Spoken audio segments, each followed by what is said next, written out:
নমস্কাৰ সকলোকে আজি মই তোমালোকৰ লগত আলোচনা কৰিব ওলাইছো টাইম মেনেজমেন্টৰ বিষয়ে যেহেতু এইবাৰ তোমালোকে নতুনকৈ 10ত উঠিছা বা 9ত হলেও যোৱা বছৰ যি হল কিন্তু এই বছৰ ৰিজাল্টটো ভাল হ'বই লাগিব নহয় জানো নিজৰ সপোনবোৰ পুৰা কৰিব হলে অলপ নহয় বহুত কষ্ট কৰিব লাগিব আৰু এট ফাৰ্স্ট আমি নিজৰ টাইমখিনি মেনেজ কৰিব পাৰিলেহে সফল হোৱাৰ চান্সটো থাকিব সো এইবোৰ কৰিবলৈ হলে নিজৰ ৰুটিনখনটো ঠিক ৰাখিব লাগিব প্ৰথমতে তোমালোকে সদায় কেনেকৈ নিজৰ টাইমখিনি মেনেজ কৰিবা সেই বিষয়ে আজি আমি আলোচনা কৰিম ফাৰ্স্ট প্ৰশ্নটো হল নিজকে এবাৰ সুধি চাবা তুমি কেনেকৈ মেট্ৰিক পাছ কৰিব খোজা তেনেকৈয়ে তোমাৰ পঢ়িব মন যাব এতিয়া জুনে নেকি পঢ়ি ভাল পায় যাৰ নেকি ভালকে এটা ৰিজাল্ট কৰাৰ মন আছে তেওতো ভালকেই পঢ়িব কিন্তু তাৰ উপৰিও যিমান কষ্ট আৰু ধৈৰ্যৰে পঢ়ি যাবা হিমান বেছি ভাল ৰিজাল্ট হ'ব সেইটো সদায় মনত ৰাখিবা তোমাৰ কেতিয়া পঢ়ি ভাল লাগে ৰাতি নে ৰাতিপুৱা যেহেতু তোমালোকৰ লিখা কামো বহুত থাকে হোমৱৰ্ক দিয়ে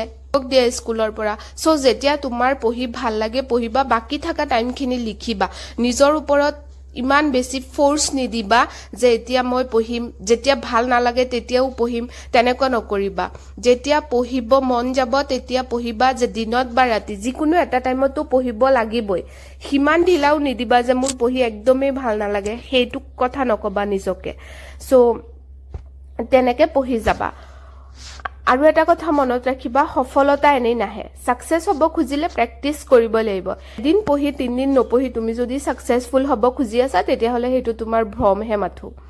কাৰণ সফলতা এনেই নাহিব তুমি বহুত বেছি কষ্ট কৰিব লাগিব বহুত সময় দিব লাগিব যদি পঢ়ি ভাল পোৱা তেতিয়া হলে পঢ়াৰ ওপৰত বহুত সময় দিব লাগিব যোনটো সপোন দেখিছা হেতু সন্মুখত ৰাখি পঢ়িবা তেতিয়া হলে তোমাৰ পঢ়িবলৈ আৰু বেছি মন যাব লাগিলে পঢ়া টেবুলৰ ওপৰৰ ৱালখনত এটা ফটো বা কিবা লগাই থবা যোনটো সপোন নেকি তোমাৰ আছে হেতু চাই পঢ়িবা তেতিয়া আৰু তোমাৰ বেছি পঢ়িব মন যাব সো খোৱা আৰু খোৱাত ধ্যান দিবা কাৰণ ভালকে আমি টোপনি দিবই লাগিব নহলে গা ভাল নাথাকিব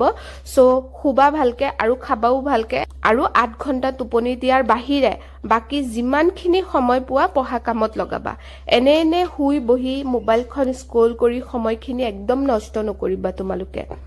আৰু ৰুটিনখন সেট কৰি লোৱা কেতিয়া কি সাবজেক্ট পঢ়িবা ৰাতিপুৱা ইংলিশ সোশিয়াল আৰু আসামিজ পঢ়ি দিবা আৰু ৰাতি ম্যাথছ কৰিবা ডিনাৰ কৰি কাৰণ ম্যাথছ কৰিলে টোপনি উৰি যায় ডিনাৰৰ আগত সায়েন্স আৰু যাৰ যি ইলেক্টিভ সাবজেক্ট আছে হেতু চাবা তেনেকে তোমালোকে পঢ়িলে তোমালোকে সফল হোৱাৰ বহুত বেছি চান্স থাকিব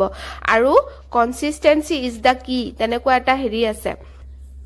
কনসিস্টেন্ট থাকিবা কনসিস্টেন্ট মানে সদায় পঢ়িব লাগিব সদায় পঢ়িবা যিমানেই যেনেকুৱা প্ৰবলেম নহওক কিয় ইমোশনেলি এটো বয়সত ইমোশনেলি মানুহ বহুত বেছি প্ৰবলেম ফেস কৰি থাকে ইমোশনেলি কোৱা ফিজিক্যালি কোৱা সাইকোলজিক্যালি কোৱা যেনেকে কোৱা তুমি পঢ়া বাদ নিদিবা যেতিয়াই তোমাৰ অলপ ধ্যানটো যদি চোৱা যে বেলেগ জায়গাত গৈ আছে তুমি নিজকে এটা প্ৰশ্ন কৰিবা যে মোৰ সপোন আছে যাক নেকি মই সফল কৰিব খুজো সো যাৰ যি সপোন আছে হেতু সফল যাতে হয় তোমালোকৰ হেয়াই মোৰ আশা আৰু এই ভিডিঅখনৰ জৰিয়তে তোমালোকৰ যাতে অলপ হলেও হেল্প হয় হেতু মই আশা কৰি ভিডিঅখন বনাইছো আৰু এটো আশা কৰিছো যে তোমালোকে ভিডিঅটোত অলপ মৰম দিবা